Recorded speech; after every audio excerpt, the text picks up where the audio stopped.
umujene w'umukire ahabwa icyubahiro cyinshi kurusha umusaza cyangwa umukecuru ufite amikoro make. Ingano y'amafaranga winjiza ndetse n'ibyo utunze bigira ikintu bihindura gikomeye ku buzima bwo mu mutwe bwawe, cyane cyane iyo wigereranije n'abandi bantu uzi cyangwa se utazi. Ibi byose turabizi kandi bishobora kugira ingaruka zikomeye ku buzima bwo mu mutwe, by'umwihariko bw'abagabo. Hari inkuru ya BBC ivuga ibi ngibi. Umva interuro: byangiza cyangwa se bikomeretsa ishema ryawe ku rwego runaka iyo umugore wawe ari we winjiza amafaranga yose mukoresha mu rugo. Aya ni amagambo y'umugabo witwa Dave waganiriye n'ikinyamakuru BBC ku birebana n'uburyo kutagira amafaranga ku bagabo bitera ibibazo byo mu mutwe. Undi witwa Tom we yabwiye abakoraga ubwo bushakashatsi ati njye ndi umugabo, iyo mbwiye bagenzi banjye ko njya nsigara mu rugo bahita batangira kumfata nk'umunyantege nke cyangwa se umugabo utuzuye. Aba bombi bari mu bushakashatsi bwakorewe abagabo n'abagore bavuga ku ngaruka ku buzima bwo mu mutwe ziterwa no kuba mu muryango umugore yakwinjiza amafaranga yose atunga urugo. Undi witwa Brandon wafite ibibazo byo kumva aciriritse kubera ikibazo cy'amikoro. Abo mu muryango we bamwise umugore wo mu rugo. Izi ni zimwe mu ngero eshatu z'uko abagabo batinjiza amafaranga menshi bashobora guhabwa isura mbi, cyane cyane iyo abagore babo aribo binjiza amafaranga menshi. Iyi ni inkuru ya BBC nkuko nabivugaga. Muri ubwo bushakashatsi abagabo babajijwe bavuze ko bumva baciriritse cyane cyane kubera imyumvire imaze igihe kirekire yuko ari abagabo bagomba gutunga ingo. Ariko uko imyaka igenda ishira abagore benshi barushaho kurusha abagabo babo mu kwinjiza amafaranga, kandi zamuka buhoro buhoro ry'imibereho mishya rirerekana ko uwinjiza amafaranga mu rugo agira uruhare rukomeye kandi ruhoraho mu gushyiraho imipaka y'ububasha mu rugo ndetse no muri sosiyete muri rusange. Impamvu nyamukuru itumiza impinduka mu miryango zigira ingaruka zikomeye nuko amafaranga ahuzwa cyane n'ububasha. Iyo umugabo atari we winjiza menshi mu rugo ariko agakomeza kwitegwaho ko ari we wakabaye winjiza menshi, bishobora gutuma yumva nta gaciro afite, bikangiza ubuzima bwe bwo mu mutwe ndetse bikongera ibyago byo kugirana ibibazo n'abo mu rugo. Muri rusange nk'uko iyi nkuru bivuga, abagabo barakinjiza amafaranga menshi kurusha abagore, kandi mu bashakanye bafite abana abagore nibo bakora imirimo yo kurera no gusukura urugo kurusha abagabo. Ni icyuho gikomeye kandi gihoraho hirya no hino ku isi. Ibi biterwa n'imyumvire ishingiye ku gitsina, ariko rimwe na rimwe binaterwa n'impamvu z'ubukungu, aho usanga uwinjiza menshi mu rugo ari uhabwa amahirwe yo gukomeza akazi ke, bigatuma abagore bamenyereweho gukora imirimo yo mu rugo baharirwa indi mirimo yose iciriritse idahoraho cyangwa se idasaba igihe kinini. Nubwo abagore batunze ingo bagenda biyongera, imyumvire ku mirimo ihemberwa n'iyo mu rugo ntabwo irahinduka bihagije. Niyo umugore ari we winjiza menshi, akenshi ujya ukora imirimo myinshi yo mu rugo no kurera abana kurusha umugabo utinjiza byinshi. Ibi bihuzwa n'amafaranga.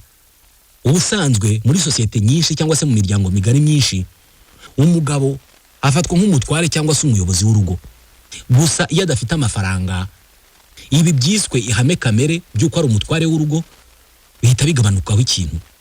Iyi ni indi ngingo ishimangira ko amafaranga ahindura abantu ndetse ahindura imitekerereze y'abantu. Abagabo benshi baracyagaragaza kutanyurwa iyo batinjiza amafaranga menshi kurusha abagore babo.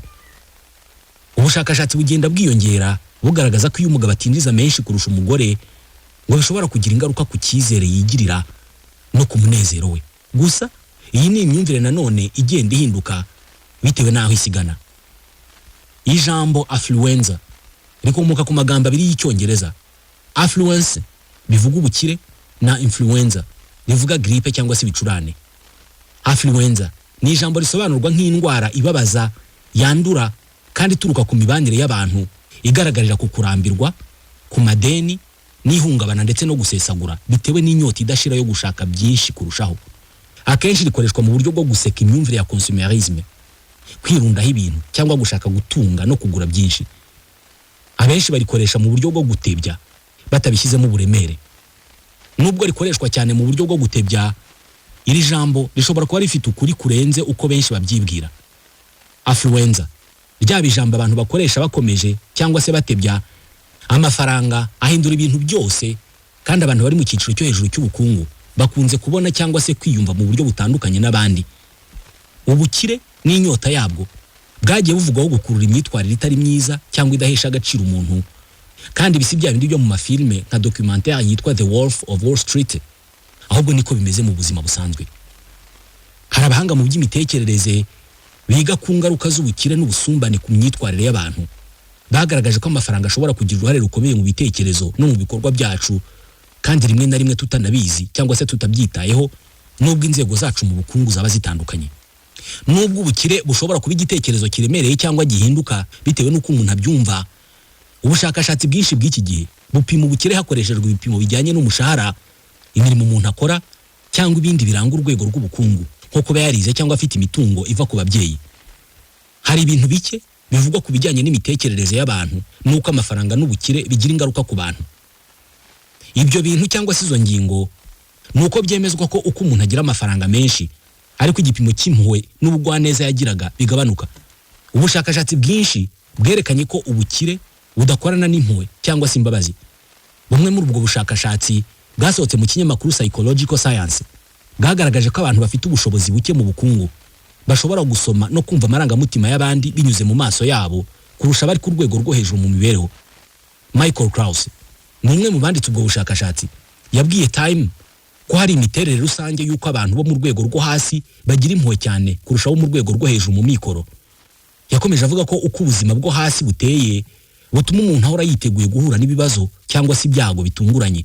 Kugira ngo abashe kugira uko abyitwaramo, aba akeneye kumenya ibimenyetso by'amarangamutima y'abandi, bityo bigatuma amenya no kumva amarangamutima y'undi vuba.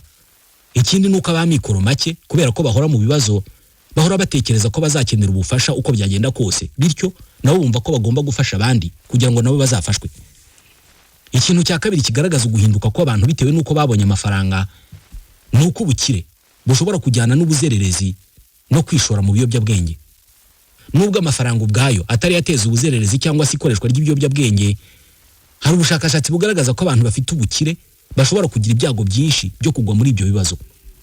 Ubushakashatsi bwinshi bwagaragaje ko abana bakomoka mu miryango ikize baba bashobora kwishora mu biyobyabwenge kurusha abandi, ibishobora guterwa n'igitutu cyo kugera ku rwego rwo hejuru cyangwa se kwitarura kw'ababyeyi babo ntibabahe umwanya uhagije. Gusa si abana gusa, no mu bakuru hari ubushakashatsi bwagaragaje ko abakire banywa inzoga kurusha abakene ko hejuru ya 27%. Indi ngingo ni uko akenshi dufata abakire nk'abantu babi. Ku rundi ruhande, abantu bafite ubushobozi buke bakunze kugira imyumvire y'ivangura ku bakire, babafata nk'abantu b'imitima mibi. Nubwo nanone abakene nabo bagirwaho ingaruka n'imyumvire igayitse ya sosiyete ibambika ubusembwa. Abakire kenshi bahura n'ibibazo bishingiye ku kugirirwa ishyari no kutizerwa, ku buryo hari abantu bamwe bashobora no kunezerwa babonye abakire baguye mu bibazo, nk'uko Scientific American ibigaragaza. Ubushakashatsi bwakozwe na kaminuza ya Pennsylvania bwitwa Is Profit Evil? Associations of Profit with Social Harm. Ese inyungu nimbi, uburyo inyungu zihuzwa n'ibibi byose mu muryango mugari. N'ubushakashatsi bwerekanye ko abantu benshi bahuza inyungu z'ibigo bikomeye by'ubucuruzi n'ibikorwa byangiza sosiyete. Izi zose ni ingingo zishingirwaho n'abantu bemeza ko umuntu ugize ubukire cyangwa se ubutunzi, imyumvire ye n'imyitwarire ye ihita ihinduka burundu, ibituma benshi bahuza ubukire n'ikibi. Nshuti bakunze mwadukurikiye, tubashimiye ko mudasiba kubana natwe.